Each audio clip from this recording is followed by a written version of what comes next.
में बड़ी खबर आतंकी हाफिज सईद के साले की हत्या से जुड़ी हुई है। पाकिस्तान में मारा गया है लश्कर चीफ का साला।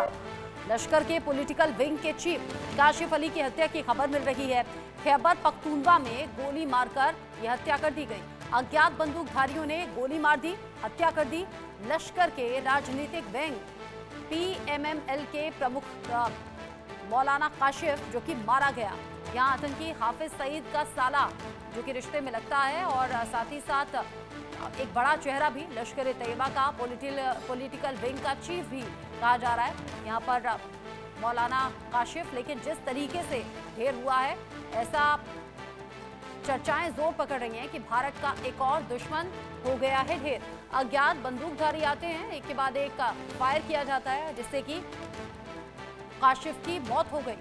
लश्कर के राजनीतिक विंग PMML का प्रमुख था मौलाना काशिफ। आतंकी हाफिज सईद के साले की हत्या की जानकारी, पाकिस्तान में मारा गया है लश्कर का चीफ।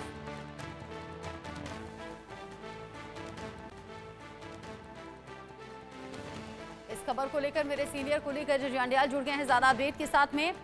अजय, लश्कर तैयबा का एक बड़ा चेहरा, साथ ही साथ आतंकी हाफिज सईद का साला भी, ये आतंक की कमर तोड़ने के लिए कितना बड़ा कदम है और जानकारी क्या, हमलावर कौन थे? देखिए, बिल्कुल जिस तरीके से लगातार आप देखें तो लश्कर की एक्टिविटीज जम्मू कश्मीर में पिछले कई सालों से चल रही थी। इन एक्टिविटीज की अगर बात की जाए तो इन एक्टिविटीज में सबसे बड़ी चीज यही थी कि वो मासूम लोगों की हत्याएं और जम्मू कश्मीर में शांति को भंग करने का तमाम जो है वो प्रयास कर रहे थे। वहीं अगर आप बात करें तो ये ताजा जो मामला है, लश्कर की कमर इसमें जरूर टूटेगी, क्योंकि लश्कर के एक बड़े कमांडर और खासतौर पे जो लगातार जम्मू कश्मीर में आतंकी गतिविधियों के लिए काम कर रहा था और उसके साथ साथ जो लश्कर के चीफ का जो है साला था, वो जो है उसे मार गिराया गया है। और एक बड़ी सफलता सुरक्षा भारत के लिए इसलिए क्योंकि भारत को बिना कुछ किए जो है इस तरह के जो टेररिस्ट जो जम्मू कश्मीर में शांति भंग करने के लिए, यहाँ पर आतंकी गतिविधियों को चलाने के लिए काम कर रहे थे, उनका सफाया हो रहा है। और इसके पीछे की वजह पाकिस्तान में चल रही अंतरकलह है जो आतंकी के संगठनों में भी इस वक्त पैदा हो गई है, क्योंकि आतंकी संगठन दरअसल लगातार पिछले कुछ समय से अगर आप देखें तो इस चीज को कर रहे थे कि पाकिस्तान सेना की तरफ से और ISI की तरफ से कहा गया था कि आप पूरे तरीके से ये जो जम्मू कश्मीर में आतंकी गतिविधियां हैं उसको तेज कीजिए, ताकि जम्मू कश्मीर में किसी भी तरीके से जो शांति है उसको भंग किया जाए। और इसी के बलबूते पर जो है इन आतंकी संगठनों को पैसा, इनाम और फंडिंग तमाम मिला करती थी। तो ऐसे में अब इस अंतरकला के चलते एक संगठन दूसरे संगठन के कमांडरों को, आतंकियों को मार रहा है, उसके वजह से कहीं ना कहीं भारत को एक फायदा मिला है। आप कह रहे हैं ये बड़ा फायदा भारत के लिए है और आप बता रहे हैं कि कैसे आतंकी संगठन आपस में भिड़ रहे हैं। आपसे रंजिश में ही 1 महीने के भीतर ये बड़ा आंकड़ा सामने आया है और मुझे लगता है वो ब्रेकिंग फुल फ्रेम एक बार दिखानी चाहिए। अजय, आप मेरे साथ में रहिएगा। 1 महीने के भीतर का जो आंकड़ा सामने आया है, आतंकी संगठन आपस में भिड़े हुए हैं पाकिस्तान में, जिसके चलते एक के बाद एक आतंकियों का सफाया हो रहा है। आतंकी हाफिज सईद के साले की हत्या तो हुई है, पाकिस्तान में लश्कर चीफ मारा गया है और जो 1 महीने का आंकड़ा है वहाँ ये बताता है कि अगर आतंकी इसी तरीके से एक दूसरे के खून के प्यासे हो जाएंगे, देखिए 20 से ज्यादा आतंकी हैं जो आपसी रंजिश में अब तक मारे गए हैं। और इसी बात का जिक्र अभी अजय जांडियाल भी कर रहे थे कि आतंकी संगठन जिनकी आपस की अंतरकलह है, एक दूसरे के लिए मुश्किल बनी हुई है और एक दूसरे के खून के प्यासे और एक दूसरे पर वार जिस तरीके से हो रहा है, 1 महीने में 20 से ज्यादा आतंकी मारे गए हैं। अजय, इससे पहले भी जब इस तरह की घटनाएं सामने आई हैं आतंकियों के मारे जाने की, तो सवाल ये होता है कि कौन थे वो अज्ञात हमलावर, कौन आ गए ऐसे बंदूक लेकर, फायर किया और फिर वहां से फरार हो गए, कोई जानकारी मिल नहीं पाती।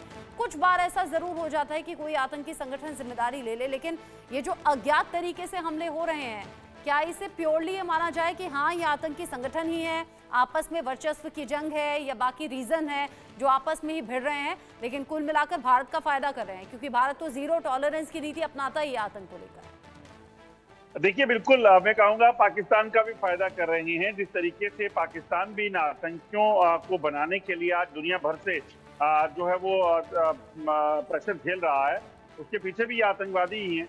पाकिस्तान ने इन सफोलों को पाला और उसके बाद इनका इस्तेमाल करके जम्मू कश्मीर में, भारत में आतंकी गतिविधियों को चलाया। और आज पाकिस्तान के ही हालात देखिए, टीटीपी क्या कर रही है। टीटीपी वही संगठन है जिसे पाकिस्तान ने खुद तैयार किया। पाकिस्तानी सेना और आईएसए ने इसे तैयार करके अफगानिस्तान में भेजा अमेरिकन फोर्सेस से लड़ने के लिए। उसके बाद अगर आप देखें तो बलूचिस्तान में बीएलए खड़ा हो गया, और ये लश्कर, जैश, अल-बद्र, हिजबुल मुजाहिदीन, ये तमाम आतंकी संगठन जो हैं, ये लगातार बेसिकली पाकिस्तान के तैयार किए गए संगठन है जिनका इस्तेमाल पाकिस्तान ने किया।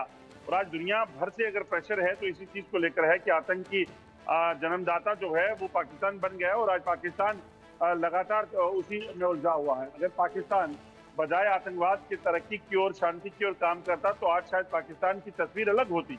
तो ये वजह है। मगर आप देखिए अंतरकला जो चल रही है, पाकिस्तान की खुफिया एजेंसी आईएसआई ने एक टास्क दिया है वहाँ जो आतंकी संगठन है कि आप टास्क कीजिए। टास्क ये है कि यहाँ तो सबसे ज्यादा आतंकी घटनाओं को अंजाम दीजिए, घुसपैठ करिए, जब कश्मीर में शांति को भंग करिए, और उसके बाद इनाम पाइए।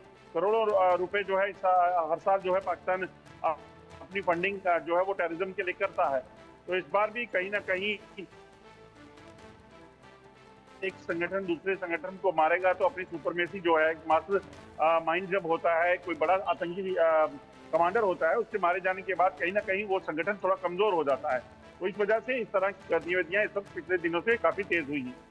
अच्छा, जिस तरीके से पॉलिटिकल विंग का भी एक चेहरा बताया जा रहा है, क्या इसे किसी भी तरीके से पाकिस्तान की पॉलिटिक्स से भी जोड़कर देखें क्या? क्योंकि लश्कर के पॉलिटिकल विंग का चीफ भी रहा काशिफ। एक तरफ तो आतंकी संगठन जो आपस में दुश्मनी मोल लिए हुए हैं, वहीं दूसरी तरफ पॉलिटिकल विंग का भी चेहरा। देखिए दरअसल पॉलिटिकल विंग जो वहाँ पे होता है, आतंकी कमांडर जो बनाए जाते हैं पॉलिटिकल विंग के, उनका मकसद ये रहता है जो बड़े रसूखदार लोग रहते हैं, जिनको पॉलिटिकल या सरकार के लोगों के साथ मिलना है, तमाम चीजें, उन लोगों को ये ओहदा दिया जाता है। क्योंकि ये खुद जो है वो चीफ का साला था, बेनोई था, तो इस वजह से जो है इसको प्राथमिकता काफी मिली थी और इसी वजह से इसको पॉलिटिकल चीफ बनाया गया था।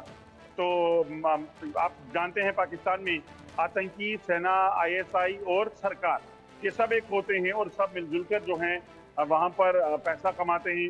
दुनिया को लहूलुहान करने के नाम पर और तमाम चीज़ों के नाम पर जो है, इस्लाम के नाम पर पैसा मांगा जाता है और उसका इस्तेमाल किया जाता है। और ऐसे करने के बाद अब इसके नतीजे क्या होते हैं वो पाकिस्तान झेल ही रहा है। मगर ऐसे लोग जो इस खून के पीछे रहते हैं, आतंकी घटनाओं के पीछे रहते हैं, बवाल के पीछे रहते हैं, उनका भी हक यही होता है कि वो कुत्ते की मौत मारे जाते हैं। आपने ठीक कहा कि जिस तरीके से आतंक की जड़ें यहाँ खोदने की ज़रूरत, आतंक की रीढ़ तोड़ने की ज़रूरत भारत के लिहाज से भी है, आपने कहा पाकिस्तान के लिहाज से भी है, तो अच्छी खबर हो जाएगी अगर वहाँ आतंक का खात्मा होता है तो। और अब सही बात है, पाकिस्तान ने जो बीज बोए आज उसी के लिए परेशानी का सबब बने हुए हैं, और आतंकियों का खात्मा इसी तरीके से होता है, इसी तरीके से बुरी मौत मिलती है, और इससे पहले भी अलग अलग केसेस हमने देखे हैं। आज आप रहिएगा मेरे साथ में।